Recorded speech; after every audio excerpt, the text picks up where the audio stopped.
My name is Lily, and I used to think I had everything figured out when it came to relationships. I prided myself on being open-minded, progressive, and emotionally mature. But now, sitting in the empty dining room on the night of what was supposed to be a joyful celebration, I can see how blind I've been. It all started a few weeks ago when I began planning our third wedding anniversary. I wanted to make it special, something that felt like a celebration of not just our marriage, but the life we were building together. A small gathering of friends and family seemed perfect, and as I started drafting the guest list, a familiar name came to mind. Josh. Josh wasn't just anyone. He was my ex-boyfriend and someone who had been a significant part of my life for years before I met Adam, my husband. Our relationship hadn't ended on bad terms. It simply ran its course. Over time, we transitioned into what I considered a genuine friendship. To me, Josh represented a chapter of my past that I didn't feel the need to erase. When I brought up the idea of inviting him to Adam, I was caught off guard by his reaction. "Josh?" Adam repeated, frowning. "Why would you want to invite him?" "Why not?" I said, shrugging. "He's part of my past, sure, but he's also a friend. He's important to me, Adam. You know that." Adam set his coffee mug down, his jaw tightening slightly. "This isn't a regular dinner party, Lily. It's our wedding anniversary. Do you really think it's appropriate to have your ex there?" I let out a small laugh, trying to lighten the mood. "Come on, Adam. It's not like that. Josh and I are just friends, and he's met you before. He's always been respectful." "That's not the point," Adam said, his tone firm. "This is supposed to be about us. Having him there, it feels weird." I bristled at his words, feeling my defensiveness rise. "You're overthinking this," I said. "Josh isn't a threat to our marriage. If anything, he's someone who helped me grow into the person I am today. The person you fell in love with." Adam didn't argue further, but the tension in the room was palpable. I told myself he was just being irrationally jealous, and that he'd get over it once the night of the party arrived. When the evening came, everything started smoothly. Our house was filled with the hum of laughter and conversation, glasses clinking as guests mingled. Josh arrived a little late, as he always did, but when he walked in, it was as if nothing had changed. "Lily," he exclaimed, pulling me into a warm hug. "This place looks amazing." "Thanks," I said, smiling. "I'm glad you could make it." Out of the corner of my eye, I noticed Adam standing near the kitchen, his expression unreadable as he watched us. I walked over to him, looping my arm through his. "You okay?" I asked, keeping my tone light. "Yeah," he said flatly, taking a sip of his drink. As the night went on, I couldn't help but notice how quiet Adam had become. While I flitted between guests, making sure everyone had enough to eat and drink, he stayed in the background, barely engaging. I chalked it up to his introverted nature and told myself he'd warm up eventually. Then came the moment for toasts. I had planned to stand up and give a short speech about how much our marriage meant to me, but as I looked around the room for Adam, he wasn't there. "Has anyone seen Adam?" I asked, trying to keep the concern out of my voice. One of our friends pointed toward the front door. "I think he just left," she said. Panic gripped me. Why would he leave without saying anything? I hurried outside, only to see his car pulling out of the driveway, the taillights fading into the night. I stood there on the porch, stunned, as the weight of the evening began to sink in. Adam hadn't just walked out of the party. He had walked out on me. And for the first time, I began to wonder if I had made a mistake I couldn't undo. I stood on the porch long after Adam's car disappeared down the street, my heart pounding. My mind raced with questions, each one louder than the last. Why did he leave? Was he that upset about Josh? Was I really so blind to how he felt? When I finally returned inside, I forced a smile for the guests, pretending nothing was wrong. "Adam had to step out for a bit," I said lightly, though my voice wavered. "He'll be back soon." Josh looked at me with a concerned expression. Everything okay? He asked. Of course, I replied quickly, brushing him off. Let's keep the party going. But it wasn't okay. My stomach churned as I moved through the room, half listening to conversations and laughing at jokes I didn't find funny. I couldn't stop replaying the look on Adam's face earlier that evening, the tightness in his jaw, the way his smile never quite reached his eyes. After the last guest left, I cleaned up in silence, the weight of Adam's absence pressing down on me. Every glass I picked up, every plate I cleared felt like a reminder of how wrong the night had gone. I finally collapsed onto the couch, staring at my phone, willing it to light up with a call or text from him. But it didn't. The next morning, I woke up to an empty bed and a note on the kitchen counter. I need some space. Don't call me right now. I'll reach out when I'm ready. I read the words over and over, my chest tightening with every pass. Adam wasn't someone who stormed off or avoided problems. He was calm, patient, and always willing to talk things through. For him to leave like this meant I had crossed a line I didn't even realize was there. I spent the day replaying the party in my head, dissecting every moment. At first, I told myself it was all a misunderstanding, that Adam had overreacted. But as the hours dragged on, doubt began to creep in. Had I been wrong to insist on inviting Josh? I had seen it as a harmless gesture, a sign of my maturity and ability to maintain friendships. But what if Adam saw it differently? What if, to him, it was a sign that I didn't value his feelings? I texted Kaylee, my closest friend, hoping for some clarity. Adam left last night. I think it was because of Josh being at the party. Do you think I messed up? Her reply was immediate. Honestly? Yeah, Lil, you did. I didn't want to say anything before, but inviting your ex to your anniversary was not the best idea. Adam didn't deserve that. Her words stung, but I couldn't deny the truth in them. I had spent so much time defending my decision to invite Josh, convincing myself that it was harmless, that I had completely ignored how it might make Adam feel. I finally worked up the courage to call him that evening. The phone rang 3 times before going to voicemail. Adam, I said after the beep, my voice trembling. I'm so sorry. Please call me back so we can talk. I need to explain. But the call never came. For the next few days, I tried to go about my routine, but everything reminded me of him. His jacket hanging by the door, the coffee mug he always used sitting on the counter. The emptiness of the house was unbearable. I checked his location through our shared app, something I hadn't done in years. He was staying at a hotel not far from his office. The realization hit me like a ton of bricks. He didn't just need a few hours to clear his head. He had left, and he wasn't sure if he wanted to come back. I sat down at the dining table, staring at the half-empty wine glasses left from the party. In that moment, I realized just how deeply I had hurt him.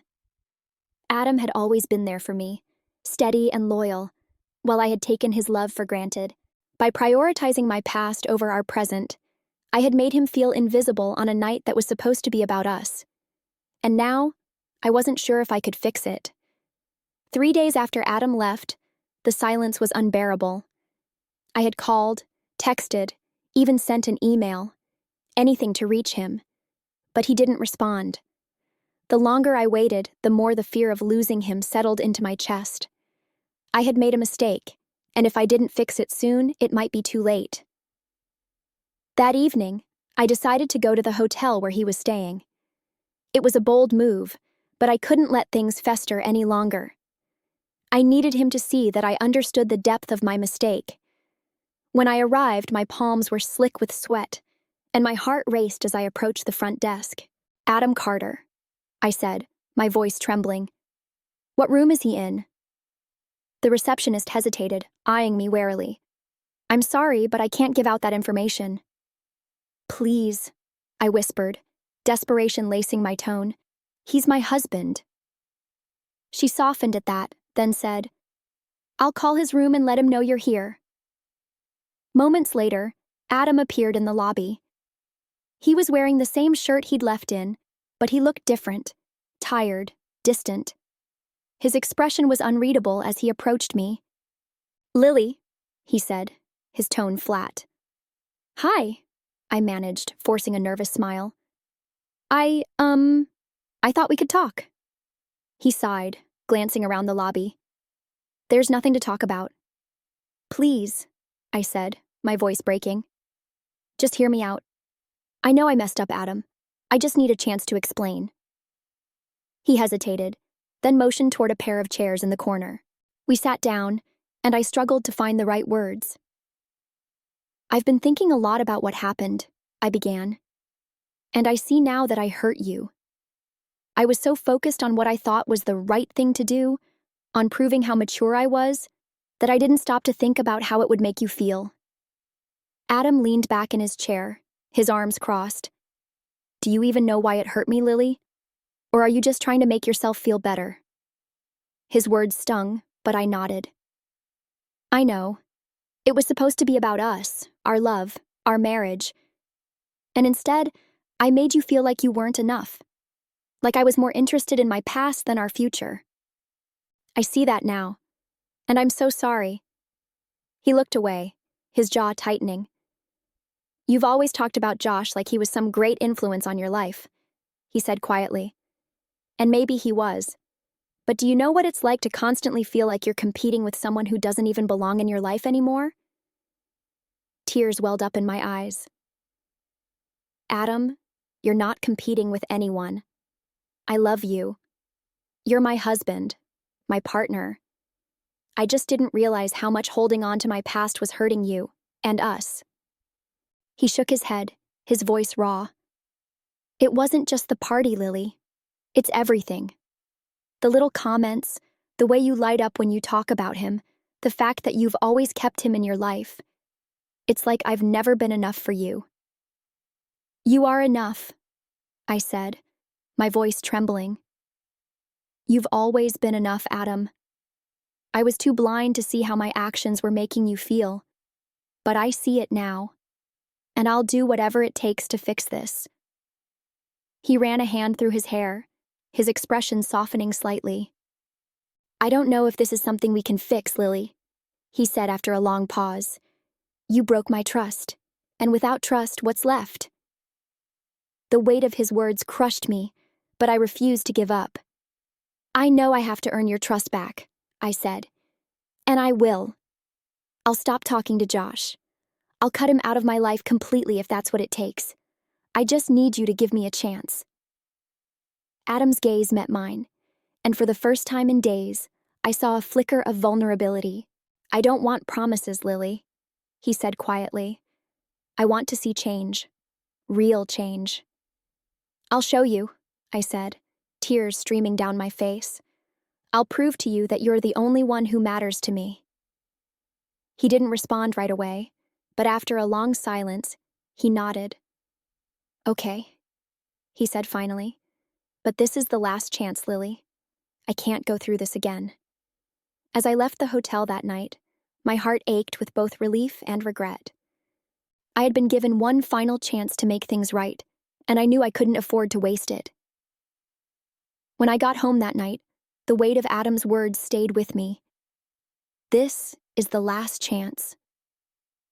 Those words replayed in my mind like a warning, stark and undeniable. I sat on the edge of our bed, staring at my phone, and made the decision I should have made long ago. I pulled up Josh's contact information, hesitated for a moment, then typed out a message. "Josh, I need to set some boundaries.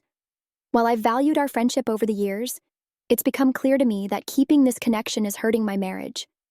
I wish you well, but I can't stay in touch anymore." I hit send before I could second-guess myself, my hands shaking as I placed the phone face down on the nightstand. A mix of relief and sorrow washed over me. Josh had been a part of my life for so long that letting go felt like closing a chapter of myself. But I knew it was the right thing to do. The next morning, I woke to a brief reply from Josh. "I understand. I wish you and Adam the best." With that, I felt the final thread of my past life severed. Over the following days, I began to reflect on how deeply I had hurt Adam, not just by inviting Josh to our anniversary, but through countless smaller moments I had dismissed as harmless. Every time I'd talked about Josh's influence on my life, or casually shared a memory involving him, I'd chipped away at Adam's sense of security in our relationship. I realized I had never truly prioritized Adam's feelings. I had clung to the idea of maintaining friendships with exes as a badge of maturity, convincing myself it was harmless. But in doing so, I had neglected the most important relationship in my life. When Adam returned home a week later, I felt a surge of nervous energy as I heard his key in the door. He walked in with a quiet demeanor, his overnight bag slung over his shoulder. "Hi," I said softly, standing in the living room as he set the bag down. "Hi," he replied, his tone cautious. "I've been thinking a lot," I said, motioning for him to sit down. "About everything, and I want to tell you that I've already started making changes." He raised an eyebrow, curious but guarded. "I told Josh that I can't keep him in my life anymore," I said. "I explained that my marriage, you, come first, and I ended it, for good." Adam's expression shifted slightly, though he didn't immediately respond. I pressed on. "I know that doesn't erase the hurt I've caused," I continued, my voice trembling. "But I want you to know that I'm serious about making things right. I'm not just saying the words this time, Adam. I mean them." He let out a slow breath, leaning back against the couch. "It's a start," he said finally. "But Lily, this isn't just about Josh. It's about the way you've made me feel, like I'm always competing with your past, like I'm not enough." His honesty stung, but I nodded. "I know, and I'm so sorry, Adam. I've been selfish, holding on to something that didn't belong in our marriage. I see that now, and I want to show you that you're my priority." He rubbed his hands together, his gaze fixed on the floor. "I need time, Lily. I'm not going to pretend like this fixes everything overnight. But I appreciate that you're taking steps." His words gave me hope, but they also served as a reminder that trust, once broken, doesn't heal easily. I knew it would take more than an apology and one gesture to rebuild what I had damaged. Over the next few weeks, I focused on being present in our marriage, listening to Adam, asking about his feelings, and making sure he felt valued. Slowly, the tension between us began to ease. One evening, as we sat together on the couch, Adam reached over and took my hand. "I can see you're trying," he said quietly. "And I want to try too." His words felt like a lifeline, and for the first time in weeks, I allowed myself to breathe. We weren't healed yet, but we were moving forward, together. And for now, that was enough. In the weeks that followed Adam's return, every small step forward felt like a victory. He was cautious, his guard still up, but he wasn't distant anymore. We began having honest conversations about the party, about Josh, and most importantly, about the ways I had made him feel unseen in our marriage. One evening, as we were cleaning up after dinner, Adam broke the silence. "You know, it wasn't just about Josh," he said, wiping his hands on a towel. I turned to face him. "I know. It was about me not valuing you the way I should have." He nodded slowly. "I've always trusted you, Lily. But that night, it felt like I was in a room full of people celebrating our marriage, and I was the only one who didn't belong there." His words hit me hard, and I swallowed the lump in my throat.